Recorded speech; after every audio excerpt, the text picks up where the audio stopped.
Bucks remained perfect in the preseason, and we got to see Giannis. What were the other big takeaways? Camille and I dig into it next.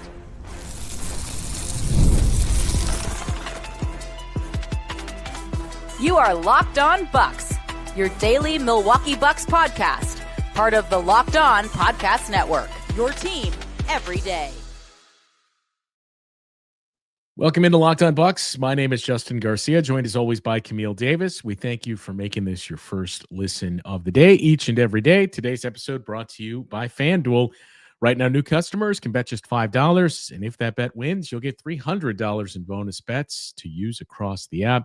Head to FanDuel.com to get started. You can, of course, hear me on the Bucks Radio Network throughout the season. Last night as well, you can find Camille every week on the Locked On NBA show, on the Technical Foul podcast as well. And do us a favor to like and subscribe to these videos so you get notified whenever we do our live shows and when the post-game recaps go live in the regular season. Camille, we had a game last night. We treated the post-gamers a little differently since it's preseason here, but we got to see Giannis for the first time this preseason, and I think we kind of assumed that would be the case, that, you know, Doc had kind of hinted at it, so did Giannis, that they won a couple games, and it was all but confirmed over the weekend. But we finally got to see pen to paper here with Giannis and this new group around him.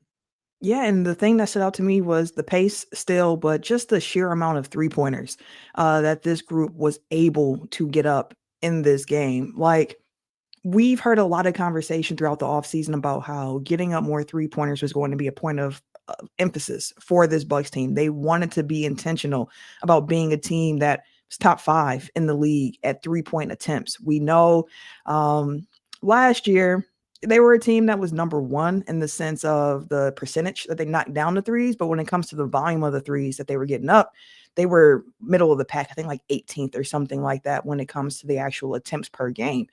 And when you look at what they did in this game against Chicago with Giannis finally in the rotation, where I think in the first quarter, they put up like 18 threes in the first quarter alone or something like that. It was just like, okay, I see the gravity of Giannis, and also seeing guys like Kevin Porter Jr. using his gravity of being able to touch paint, kick out. Cole Anthony, when he got in with the bench lineups, touch paint, kick out, and creating these threes for other guys. Like, it was just like, okay, I can see the vision. And even looking at the preseason numbers, like against the Pistons, they shot 18 to 36 from 3. Against the Heat, they were 13 to 41. They finished this game 20 of 48 from 3. And up until the third quarter, which is when the top 10, I'm assuming, rotation guys were actually playing in this game consistently, when they all checked out by the end of the third quarter, the Bucks were 18 of 40 from 3 through 3 quarters. So, like, the sheer amount of threes with Giannis in the lineup too, and them just getting the movement, like, it was unselfish ball. The ball movement was fun. Like, I can get down with a full season of ball movement and play like this. They took 36.5 threes per game last year, which was in the middle of the pack, as you noted. It was also, coincidentally, what they averaged in the preseason. Like, those numbers in preseason play, they made 13.5 per game. They took 36.5 per game. They shot 37%, which among NBA teams was third best in the preseason. So if we use last year as a barometer, it was pretty consistent from preseason to regular season. And now on the preseason here, Bucks are still in the middle of the pack-ish, but that 36.5 has gone up to 41.5. They're shooting 41% on those threes. They're making 17 per game. You got one international, the South or the East Melbourne team is in there, so they're 12th among NBA teams. But yeah, we've seen 2 of the 3 games with 40-plus three-point attempts, and I would assume I don't know that John Horst or Doc or anybody on the team would come out and say there is a goal in a set number of threes for this team to get up, but I would assume it's going to be there in the low 40s. Of, like, if we do that, that's anywhere from like 6 to 8 more threes per game. And if we're still making close to 40% of those and they're quality looks, well, you know, right there, then we're talking about knocking down three more, which is 9 points there per game on a nightly basis. Yeah, and I heard in Giannis's post game last night, as you mentioned, I haven't heard anyone say a number, but Giannis threw out 45 a few times of like getting up 45 All threes, right, 45 let's threes. And I go. was like, okay, is that the internal target that we're just kind of hearing Giannis just kind of subconsciously just say out loud of like, yeah, try and get up to 45 threes or so. But if that's where they're aiming to get to, if you look at like last year's 3-point attempts, and I would assume that this year you continue to see that trend upwards because more teams, of course, continue to take more threes. But last year, the Celtics led the league in 3-point attempts per game with 47.8. And Yeah. Golden State Warriors were in second place with 42.3. Chicago had 42 and Cleveland had 41.5. And those were the only four teams that shot at least 40 threes per game last regular season. So to hear Giannis just kind of throw out that 45 number, again, don't know if that's like an internal directive of like, this is our goal. But just hearing the number made me go like, I could actually see the pathway forward for them being able to get up that amount of threes after kind of seeing this preseason game, because prior I was like, I hear y'all of wanting to get up more threes, but you're also losing a Damian Lillard who got up 9 threes by himself. So like, how are you going to make that up? And seeing the shot selection of guys, like, I don't think many of the threes were bad outside of the last one. I think it was in the first quarter when Kuz had like just shot clock cheese. So he just kind of went up there, but shot clock, that's whatever.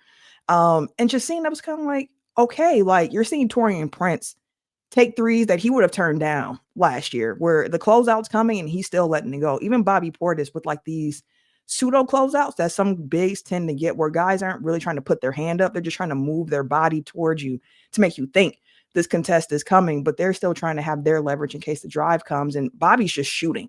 So seeing guys like that, where it's like the shot selection, like they're just being more, I don't want to say risk averse, but like they're letting it fly. Like Aggressive, letting it fly. So I think that that's actually a realistic target for this team, kind of seeing them throughout preseason. And beforehand, I had some questions of how they would get there, understanding Giannis's gravity will get them there, but I can see the pathway forward for it.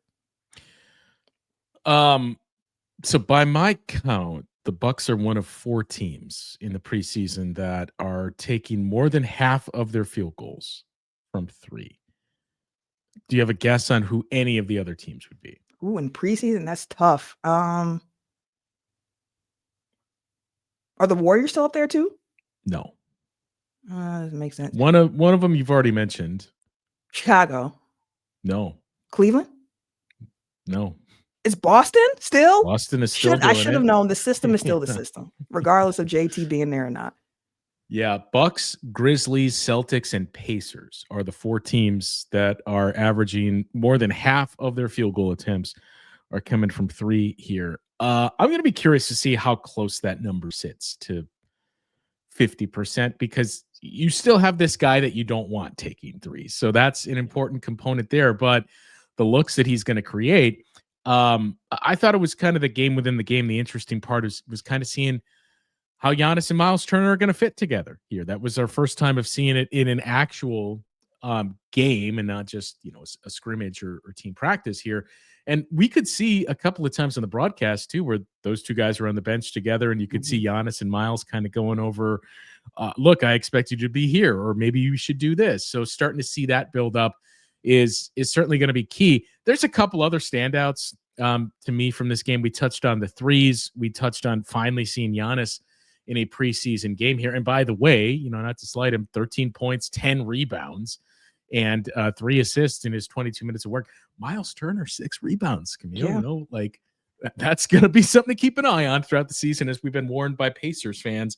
So that was good to see as well. But there's a couple other takeaways that I had from this. One, in regards to a name that we have been accused of not mentioning enough, and another, it's going to be a tough conversation for some Bucks fans. So we'll get into those thoughts coming up next on Locked On Bucks. Peloton is shaping the future of fitness with a brand new Peloton Cross Training Tread Plus, powered by Peloton IQ. It's their most advanced equipment yet, designed to give you real-time guidance and endless ways to move, whether you're running, lifting, or cross-training with your favorite instructors. This is training reimagined. Peloton is built for breakthroughs with tools that help you plan, stay motivated, and reach peak performance.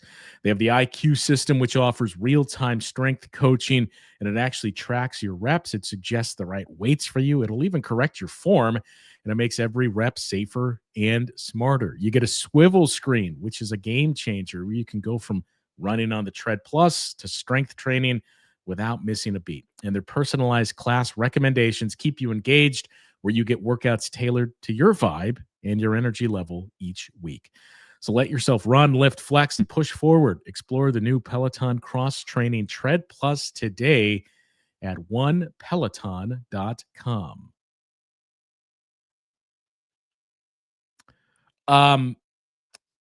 Look, I think we should note here too. I've really liked what I've seen so far this preseason from Kevin Porter Jr. And yeah, I think this is an important preseason for him to grow into you're the point guard and the leader's too strong, but on the court, like one of the de facto leaders of this group with that role that you've taken on. So like, let's continue to see you thrive in these spots. And I think he's been pretty good throughout the preseason for this Bucks team. But last night, especially, the numbers aren't going to jump off the page and wow you. He finished with 7 points and was just 2 of 9. Had 2 very good looks that he missed from 3. But 8 assists and 0 turnovers for Kevin Porter Jr. That's been something worth tracking throughout the preseason, and that's something that's been getting better with each game.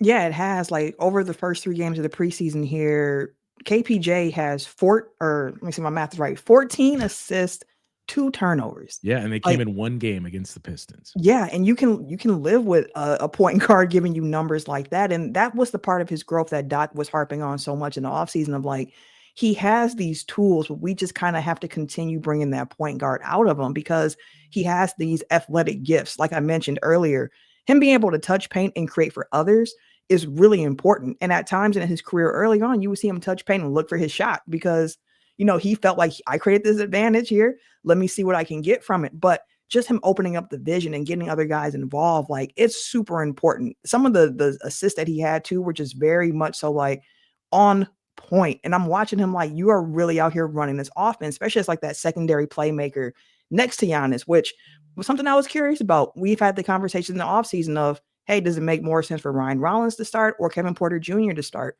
And I was like, well, when you add in Cole Anthony, I feel a lot better about KPJ starting because my whole thing with him was the shot creation. And I was like, man, I think those bench units are going to really need that. But from seeing his play, I understand the vision again of him next to Giannis because if that first action is denied, you have another ball handler out there that can really try to initiate something, get something going for other people. So I thought he's been really good throughout the preseason. And I've been saying it all offseason, he's going to be really, really important for this Milwaukee Bucks team. They're going to need Kevin Porter Jr. to have a really good year, a steady year where they can count on him night in and night out. And even though like the shots weren't falling for him against Chicago, he even had a couple of like mid-range shots where he created so much space that I was like, woof, but the shot just didn't fall for him in this particular game. But you need guys, like I've mentioned, who can get those shots for you when the shot clock's winding down. You're going to need guys to be able to get those shots for you come playoff time when things slow down. So knowing he has it in the bag, but also knowing that he is, or seeing that he's growing too in his decision making and getting his teammates involved, like it's all setting up, I think, to be a big Kevin Porter Jr. year. And you can see why Doc has been so high on him. Yeah, I mean, maybe we've overvalued it a bit, but I've long said I think he's going to be the second most important player on this team this season here, and a bulk of that was because of what we kind of think he can do scoring the basketball. But I think what we've seen in the preseason is equally important too, with him being the actual point guard of this team.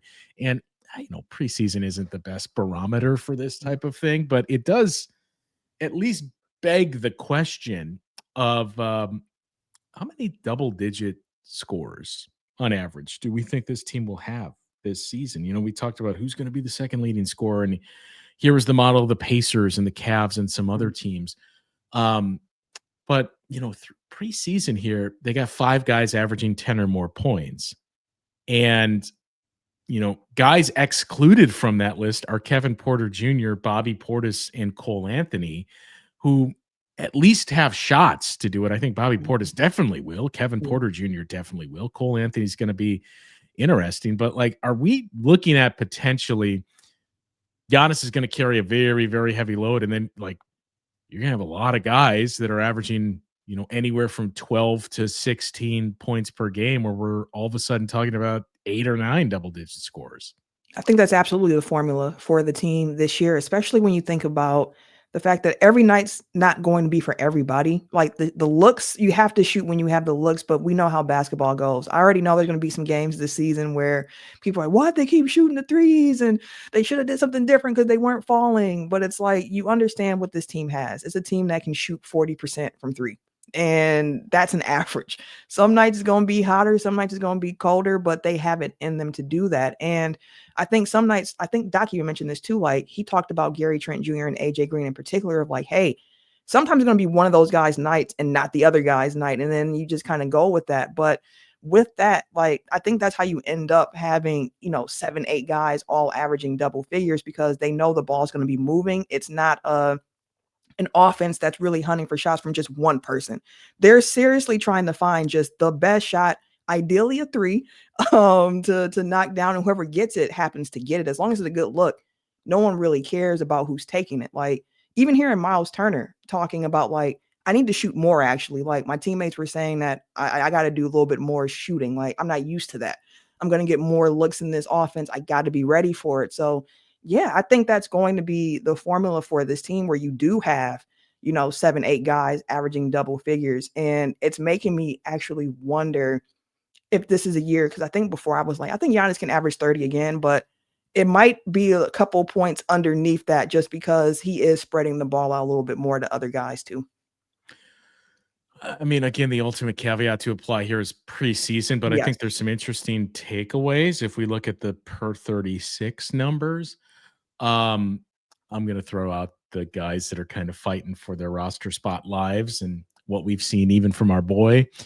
I mean, Cormac Ryan is 44 points per game per 36 here. So I'm going to throw out the outliers here. But of the regulars, leading scorer in the preseason per 36 is AJ Green at just under 25 points per game. Gary Trent Jr. is at 23. Kyle Kuzma's at 21.5. Ryan Rollins is at 21. Myles Turner, 20. And Kevin Porter Jr. just under 19. Bobby, too, at 15.5. I think that's a reasonable expectation. So I look at really AJ, Gary Trent, and that Myles Turner and Kevin Porter Jr., those four. I don't think AJ Green, to be clear, is going to be a 24.5 point per game scorer, but I don't know how far off expectations to get, 47 points per game nightly from the duo of AJ Green and Gary Trent Jr. I'd take the under on that, but I think it's reasonable to expect what we've seen from Myles Turner, Kevin Porter Jr., Bobby, even Cole Anthony is going to be interesting. He's just under 14. So you expect the scoring for AJ Green and Gary Trent Jr. is going to come down on a per 36 basis in the regular season, but that's going to shift towards Giannis. So I think we're starting to see here what to expect in terms of the pecking order and scoring load. Yeah, I think so too. And AJ Green is also currently leading the team in just raw 3-point attempts per game right now as well. And that's what I want to see. Like, how many guys are getting up like at least 3 threes a game right now for the, like, who's getting them up? Pete Nance is in there too, which, as you said, we're going to exclude the two-way guys here, but you have AJ Green, 3 attempts a game so far throughout the preseason. Gary Trent Jr., 5.7. Taurean Prince, 3.3. Myles Turner, 3. Ryan Rollins, 3. Bobby Portis, 3.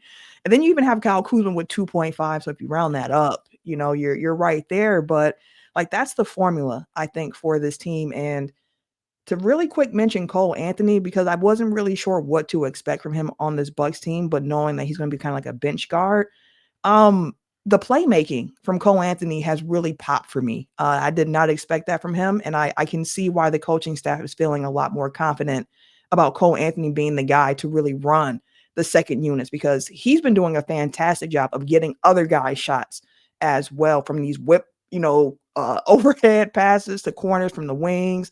But he's been doing fantastic work and making sure other guys are getting their shots, but still having it in him too of like, okay, I kind of got to go get a bucket myself right here real quick. Defensively, love the effort. Still a little small, and that's the one thing throughout preseason that I'm kind of like, got to keep an eye on this through the regular season because the Bucks are a bit smaller. And Doc's even been throwing out rotations where I'm like, man, that's a small rotation for the Bucks, where they got some size in the front court, but they seem to have no qualms about running out 3 guards next to 2 bigs here in this upcoming season, at least based on preseason. So that's been really interesting to me, but I wanted to make sure that I gave Cole Anthony his props on the playmaking because I didn't necessarily expect that from him. Yeah, I mean, so far it's been a really good mix too of Kevin Porter Jr., Cole Anthony, and Ryan Rollins, where you're starting to get the sense too. Cole Anthony is the point guard for the second unit, and Ryan Rollins is just going to be the Swiss Army knife that can play next to KPJ. He can play next to Cole Anthony. He's, as I think it was John Horst that made the comp too. Like he can take on that George Hill role for this team, and that's what we've seen through the preseason. All right. There is one other piece of business to get to from last night, the preseason as a whole, and it's a conversation that I think we all wanted, but very few expected to happen. So we'll get into that coming up after this. NFL season's here, and FanDuel has an offer you don't want to miss. Right now, new customers can bet just $5 and get $300 in bonus bets if you win. That's right. Pick a bet, put down $5, and if it hits, you unlock $300 in bonus bets to use across the app. Love using FanDuel because of the ease to use, the quickness in which you get paid as well. You can build parlays, try player props, even follow the live lines during games. It makes watching football more exciting when you got a little something extra riding on the action. Whether it is you're a casual fan or you love diving into stats, maybe you're just following your fantasy team, FanDuel makes the game day experience so much better. So what are you waiting for? Visit FanDuel.com to download the FanDuel app today and get started. Most people can't name all their financial accounts or even what they're worth, whether it's your 401ks, properties, or investments. When you don't have that full picture, you end up leaving money on the table. That's why there's Monarch Money. It's an all-in-one personal finance tool that brings your entire financial life together in one clean, easy-to-use interface on your laptop or your phone. Monarch's built for people with busy lives, so if you've put off organizing your finances, Monarch's here for you. It does the heavy lifting where you can link all of your accounts in minutes, see clear data visuals, get smart categorization of your spending, and finally feel in control of your money without ever touching a spreadsheet. They help you identify whether or not you're saving as much as you thought you were. They can find investment inefficiencies and allocations to find forgotten 401ks from previous jobs. Maximize your investments with Monarch. You can increase your savings rate, easily review finances with your partner or even a financial advisor if you have one of those, to keep a clear view of your financial health. So don't let opportunity slip through the cracks. Use the code LOCKEDONNBA at monarchmoney.com in your browser for half off your first year. That's 50% off your first year at monarchmoney.com with the code LOCKEDONNBA. All right. I suppose we should duck after we mention this. Boy. But I mean, I don't see any way to complain with what we've seen from Doc Rivers here. And it is kind of fascinating to me. I think we talked about this on previous shows.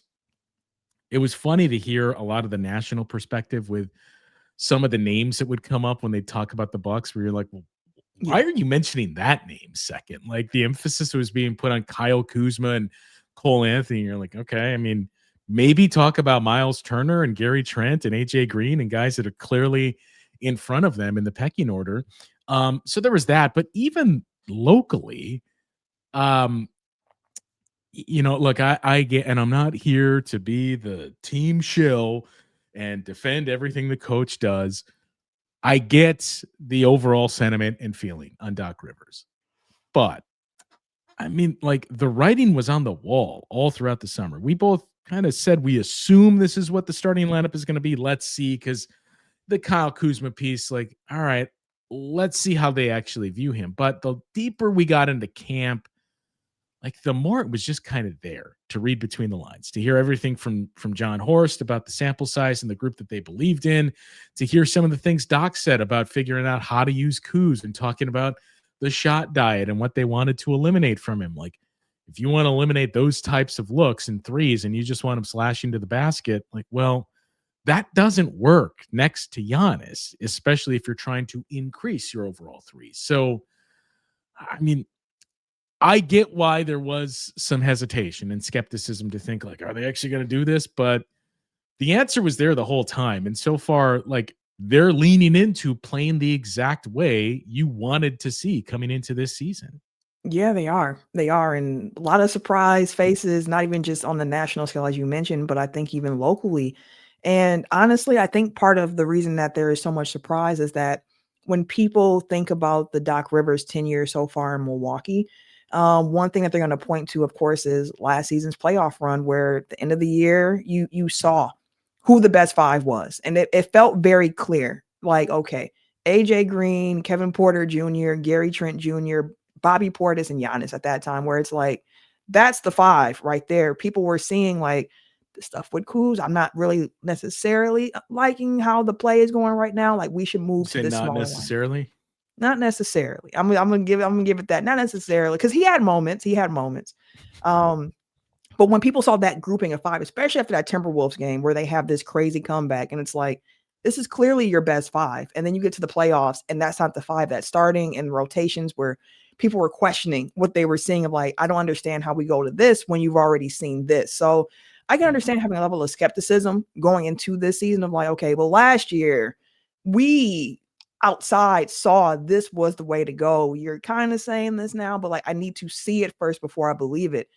And this coaching staff and this front office has doubled down on it. And you're seeing it. Like, it appears that's the starting lineup for the Milwaukee Bucks. If you're going off of the third preseason game here with Giannis making his debut, with Kevin Porter Jr. being your starting point guard next to AJ Green, Gary Trent Jr., Giannis, and now Myles Turner, the new free agent addition this summer. And you're just like, okay, I'm seeing it. You're seeing Kuz being used as a four, which we heard John Horst mention, I believe it was in that interview with Eric Name over the summer of like, kind of see him as a four. And you've been seeing him play a lot of fours so far in this preseason. And now it's like, okay, Doc is doing some of the things that people were thinking that he wouldn't do because they had their own priors about how his coaching style is. And Doc is showing now, I feel like in the preseason, no, we've learned some things over the last year. Now we have a way that we're trying to operate going forward, and we're really trying to align in this mission. And Doc has mentioned himself, like, I have a roster I feel can actually play in a style of play now that, you know, we really want to go forward with.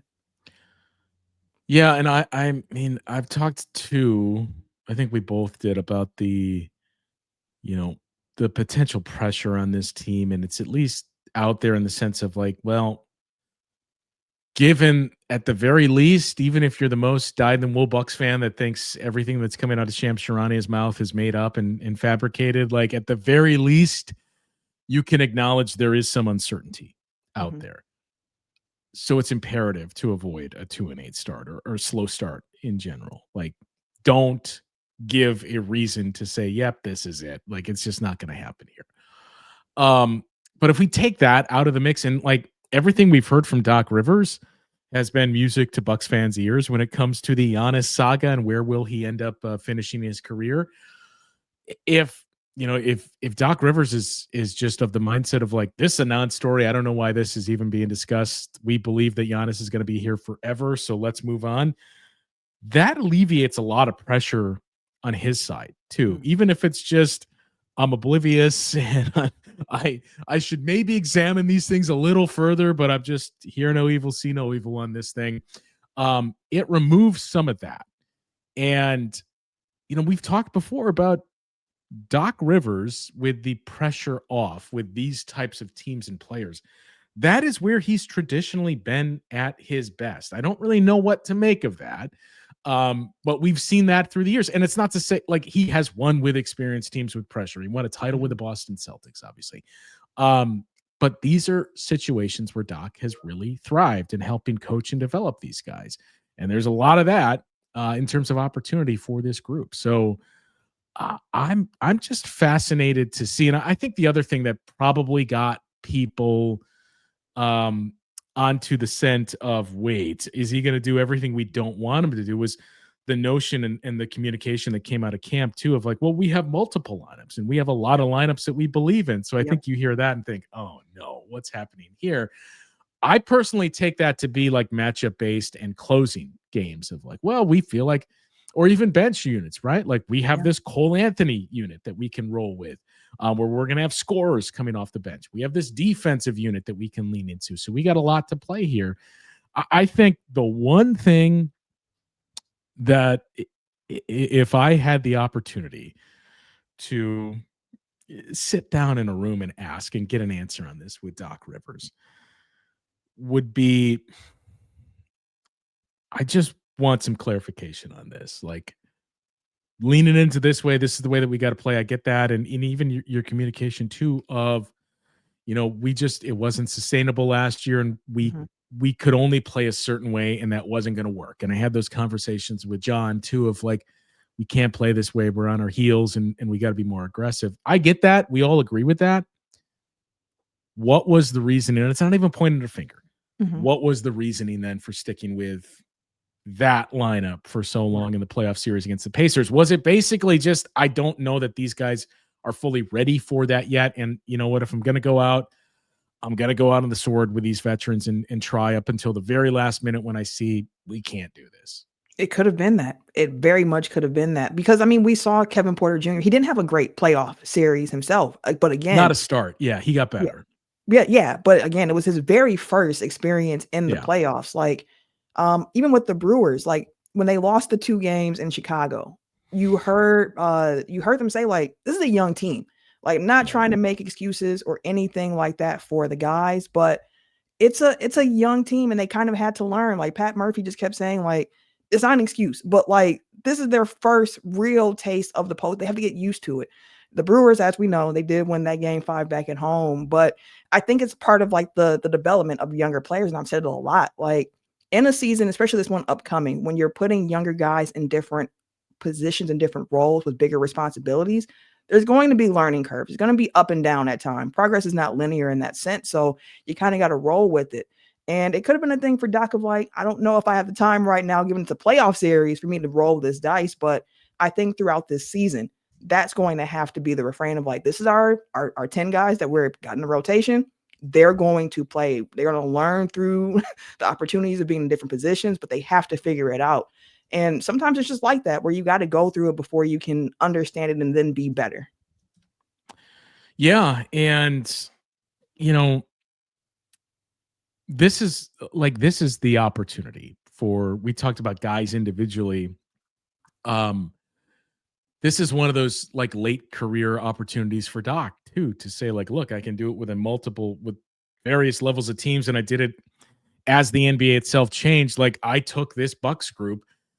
Now, obviously Giannis is going to be a big part of it too, but like I coached this group to this, that I think he recognizes that opportunity as well. And, we've seen 3 preseason games. We went, what years, Camille, of will the Bucks ever win a preseason game, to now thinking, can they finish the season unbeaten? And I believe the year they won the title, were they win that preseason? I mean, at the very least, they won one game because it was traditional. Yeah, the Bucks either won one or none in the preseason. So don't make too much of the preseason numbers here is basically the point of it all. We got the final game tomorrow at home against the Oklahoma City Thunder. Again, as always, if you're in the building, encourage everybody to stop by and say hello. And it's going to be interesting tomorrow too, Camille, because as we're recording, I just got the email from the league and completely forgot about this. Is this our first? It's definitely the Bucks' first experience of it, but is it the league's first? It is a Peacock game tomorrow. I think they've had another preseason Peacock game, because I saw people talking about the I think it was a Cavs game that was on their streaming service earlier, but definitely be the first one for the Bucks. So be my first time watching a Peacock broadcast so far this season. And we would encourage everybody to watch Marcus and Lisa on the and Mel on the FanDuel feed. But yeah, it's our first taste of the Peacock broadcast for the Bucks tomorrow night at Fiserv Forum. So we'll recap that one. I know we teased it a little bit ago. We're still ironing out the details, but we got an episode coming up relatively soon that we think everybody will be very, very pleased to hear and see. So be on the lookout for that one. That's all I'm going to say for now. I don't want to give away too much. That'll do it for today's show. For Camille, I'm Justin. We'll talk with you guys once again tomorrow on Locked On Bucks.